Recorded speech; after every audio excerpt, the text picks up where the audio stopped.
আসসালামু আলাইকুম। সংবাদে আপনাদের সবাইকে স্বাগতম জানাচ্ছি আমি নুসরাত। শুরুতেই সংবাদ শিরোনাম।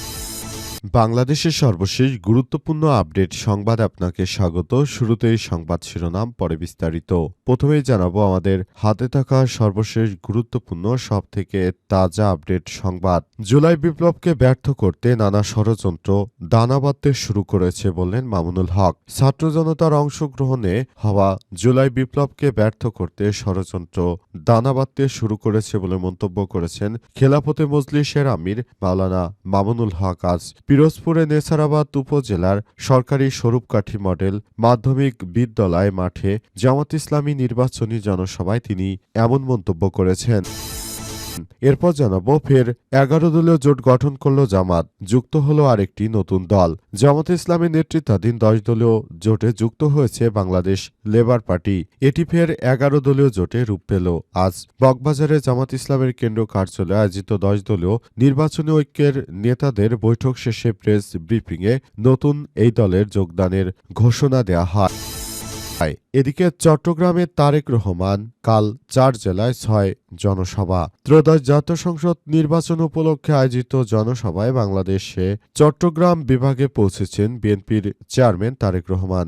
আজ সন্ধ্যা 7:15 তিনি চট্টগ্রামের শাহ আমানত আন্তর্জাতিক বিমানবন্দরে পৌঁছান। সেখান থেকে আগামীকাল সকাল 10টা থেকে চট্টগ্রামের 4টি জেলায় নির্বাচনী সমাবেশে যোগ দেবেন তারেক রহমান। এবারে জানাবো ভয় পেও না চাঁদাবাজরা, তোমাদের হাতেও সম্মানের কাজ তুলে দেব বললেন জামাতের আমির। বিএনপি যেসব নেতারা চাঁদাবাজি করে তাদের হাতে নতুন করে কাজ তুলে দেওয়ার আহ্বান জানিয়েছে বাংলাদেশ জামাত ইসলামের আমির ডাক্তার শফিকুর রহমান। তিনি বলেছেন, তোমরা যারা চাঁদাবাজ রয়েছে ভয় পেও না, তোমাদের হাতেও সম্মানের কাজ তুলে দেওয়া হবে। এবং সর্বশেষ জানাবো 238 আসনে প্রচার প্রার্থী ঘোষণা এনসিপির। জাতীয় নির্বাচনের দিন সংস্কার প্রশ্নে গণভোটে হ্যার পক্ষে প্রচারণা চালাতে 238 জনকে নিয়ে একটি নতুন টিম গঠন করেছে নির্বাচনী প্রচারণার কাজে, যাতে করে তারা সর্বোত্তক সহযোগিতা করতে পারে এই ব্যবস্থা গ্রহণ করেছে জাতীয় নাগরিক পার্টি এনসিপি। প্রিয় দর্শক, এতক্ষণ শুনছিলেন সংবাদ শিরোনাম, এবারে বিস্তারিত। তবে তার আগে বন্ধুরা অনুরোধ থাকবে এই সংবাদটিতে একটি লাইক দিন। এই চ্যানেলে আপনি নতুন হয়ে থাকলে আমাদের সংবাদটি দেখতে দেখতে চ্যানেলটি সাবস্ক্রাইব করে রাখুন। কমেন্ট করে বন্ধুরা আপনার মূল্যবান মতামত জানিয়ে দিন আপনি বিশ্বের কোন দেশ থেকে বা বাংলাদেশের কোন স্থান থেকে আমাদের সংবাদটি দেখছেন এবং শুনছেন। আর বন্ধুরা, সংবাদটি আপনার সোশ্যাল মিডিয়া ফেসবুকে বন্ধুদের মাঝেও শেয়ার করে দিন। এবারে বিস্তারিত। জুলাই বিপ্লবকে ব্যর্থ করতে ষড়যন্ত্র দানা বাঁধতে শুরু করেছে বললেন মামুনুল হক। ছাত্র জনতার অংশগ্রহণে হওয়া জুলাই বিপ্লবকে ব্যর্থ করতে ষড়যন্ত্র দানা বাঁধতে শুরু করেছে বলে মন্তব্য করেছেন খেলাফতে মজলিসের আমির মাওলানা মামুনুল হক। আজ দুপুরে পিরোজপুরের নেছারাবাদ উপজেলার সরকারি স্বরূপকাঠি মডেল মাধ্যমিক বিদ্যালয় মাঠে জামাত ইসলামী আয়োজিত জনসভায় তিনি এমন মন্তব্য করেছেন। মামুনুল হক বলেন, রক্ত দিয়ে 1.5 সহস্রাধিক প্রাণের বিনিময়ে অর্জিত বিপ্লবকে ব্যর্থ করে দিতে পরাজিত সব শক্তি বিপ্লবের বিপক্ষে অবস্থান নেয়ার জন্য ঐক্যবদ্ধ হয়েছে। কিছু কিছু মানুষ প্রকাশ্যে জুলাই বিপ্লব এবং গণভোটের বিপক্ষে অবস্থান নেওয়ার সৎসাহস নেই, তাই তারা প্রকাশ্যে গণভোটের পক্ষে ভোট দিতে বলেন। তারাই আবার গোপনে গণভোটে না ভোট দেওয়ার জন্য ক্যাম্পেইন করেন। জাতীয় রাজনীতিতে এই মুনাফিকি আর দেখতে চাই না। আগামী 12 ফেব্রুয়ারি বাংলাদেশ ত্রয়োদশ জাতীয় সংসদ নির্বাচনে কোনো ধরনের ইঞ্জিনিয়ারিং করার চেষ্টা কেউ করবেন না। ইঞ্জিনিয়ারিং করে কেউ যদি এই নির্বাচনে জেতার চেষ্টা করেন তাহলে তার বিরুদ্ধে সব থেকে আগে এই মাওলানা মামুনুল হকই দাঁড়াবে বলে জানিয়েছেন তিনি, এবং কোনোভাবেই দুষ্কৃতকারীদেরকে ছাড় দেওয়া হবে না বলে নিশ্চিত করেছেন মাওলানা মামুনুল হক। তিনি বলেন, ইতিমধ্যে আমরা এই বিষয়গুলো নিয়ে খুবই গুরুত্ব সহকারে দেখছি এবং মনে করি এই বিষয়গুলো অত্যন্ত গভীরভাবে তারা ষড়যন্ত্র করতে চায়। এদের ষড়যন্ত্রকে রুখে দেওয়ার সময় এসেছে এবং এদের ষড়যন্ত্র 100% রুখে দিতে হবে বলে জানানো হয়েছে। নতুন বাংলাদেশ গড়ে তোলার ব্যাপারটি নিয়ে আমাদের সবাইকে আরও একযোগে কাজ করতে হবে বলে মাওলানা মামুনুল হক নিশ্চিত করেছেন। তিনি বলেন, এই নতুন বাংলাদেশ গড়ে তোলার জন্য আমাদের সবাইকে একসঙ্গে কাজ করতে হবে। নতুন বাংলাদেশ গড়ে তুলতে গিয়ে আমরা অনেকেই বাধার সম্মুখীন হচ্ছি। এই বাধার থেকে আমাদেরকে অবশ্যই বেরিয়ে আসতে হবে বলে জানিয়েছেন মাওলানা মামুনুল হক। ফের ১১ দলীয় জোট গঠন, জামাতের যুক্ত হল আরেকটি দল।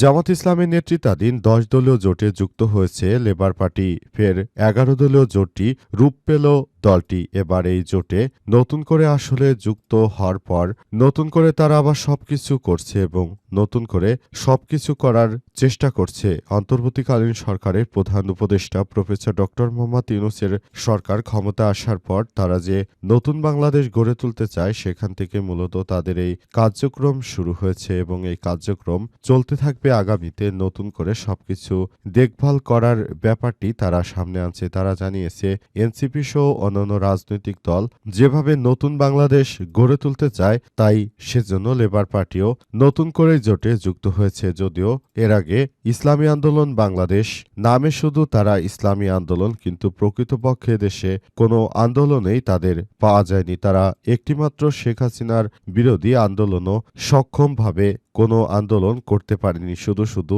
দলের নাম দিয়েছে ইসলামী আন্দোলন বাংলাদেশ। এই জায়গা থেকে চরমোনাই ভণ্ডপীরের দল বেড়ে যাওয়ার পর থেকেই জামাত ইসলামের জোটে মাত্র ১০টি দল স্থান পায়। এরপর নতুন করে আবার লেবার পার্টি যুক্ত হওয়াতে এখন চরমোনাই পীর ছাড়াই ১১টি রাজনৈতিক দল এখন এই জোটের মধ্যে রয়েছে। আজ জোটের পক্ষ থেকে বিষয়টি সংবাদ সম্মেলনে নিশ্চিত করা হয়েছে। সেখানে বলা হয়েছে যে জোটে এখন থেকে আবারও ১১টি রাজনৈতিক দল রয়েছে। নতুন করে একটি দল যুক্ত হয়, এখন সবগুলো দল এক হয়েছে এবং তারা নতুন করে বাংলাদেশ গড়ে তুলতে চায়।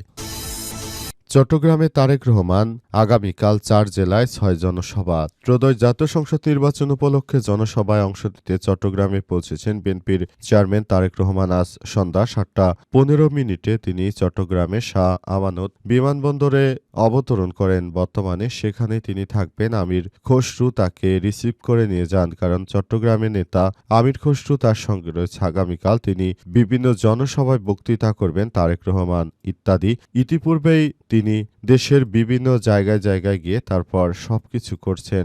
অন্তর্বর্তীকালীন সরকারের প্রধান উপদেষ্টা প্রফেসর ডক্টর মোহাম্মদ ইউনূসের সরকার নতুন বাংলাদেশ গড়ে তোলার চেষ্টা করছেন এবং এই ব্যাপারটি অত্যন্ত সুন্দরভাবে তিনি গড়ে তোলার যে প্রচেষ্টা সেটি চালিয়ে যাচ্ছেন। অন্তর্বর্তীকালীন সরকারের প্রধান উপদেষ্টা প্রফেসর ডক্টর মোহাম্মদ ইউনূসের সরকার যে নতুন বাংলাদেশ গড়ে তুলতে চান, এই ব্যাপারটি আসলে সবাইকেই ভাবাচ্ছে এবং তিনি সেভাবেই কাজ করছেন। আশা করছি দেশটাকে সুন্দরভাবে গড়ে তোলার জন্য সরকার যে দায়িত্ব গ্রহণ করেছেন সেগুলো যথাযথভাবে পালন করা যাবে এবং সে অনুযায়ী রাষ্ট্র পরিচালনা করতে হবে এবং সে অনুযায়ী সরকার যেন সঠিকভাবে রাষ্ট্র পরিচালনা করে, সেই প্রত্যাশা বাংলাদেশের প্রতিটি মানুষের এবং সেই প্রত্যাশা নিয়ে দেশ গড়ার জন্য বিভিন্ন রাজনৈতিক দল মাঠে নেমেছে, তাদের কাছেও এই প্রত্যাশা থাকবে।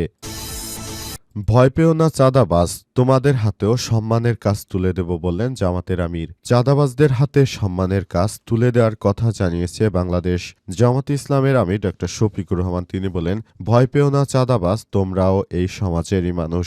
আমরাই ইনশাল্লাহ তোমাদের হাতে সম্মানের কাজ তুলে দেব। তোমরাও সম্মানের সাথে বসবাস করবা সেদিন, আর তোমাদের মুখ লুকিয়ে চলতে হবে না সমাজে। আজ গাইবান্ধার পলাশবাড়িতে এসএম উচ্চ বিদ্যালয় মাঠে আয়োজিত নির্বাচনী সমাবেশে তিনি এসব কথা বলেছেন। ডাক্তার শফিকুর রহমান বলেন, দুইটা কারণে আমাদের কৃষকেরা ন্যায্য মূল্য পায় না। প্রথমত মধ্যস্থভোগী, দ্বিতীয়টি হলো চাঁদাবাজি। আমরা আর চাঁদাবাজদেরকে কোনোভাবেই দেশে কোনো কিছু অর্জন করতে দেব না। আমরা বাংলাদেশে আধিপত্যবাদের ছায়া দেখতে চাই না জানিয়ে জামাতের আমির বলেছেন, অবশ্যই বিশ্বের সব সভ্য দেশে সঙ্গে আমরা বন্ধুত্ব সম্পর্ক গড়ে তুলতে চাই। আমরা প্রতিবেশীদেরকেও আমাদের প্রতিবেশী হিসেবে দেখতে চাই। আমরা কারো উপর খবরদারি করতে চাই না, আর কেউ যদি আমাদের উপর খবরদারি করতে আসে সেটিও আমরা কখনোই মেনে নেব না বলে জানিয়েছেন তিনি। অন্তর্বর্তীকালীন সরকারকে ধন্যবাদ জানিয়ে তিনি বলেছেন, সরকার যে নির্বাচনটা করতে চলেছে এটি হবে পৃথিবীর সব থেকে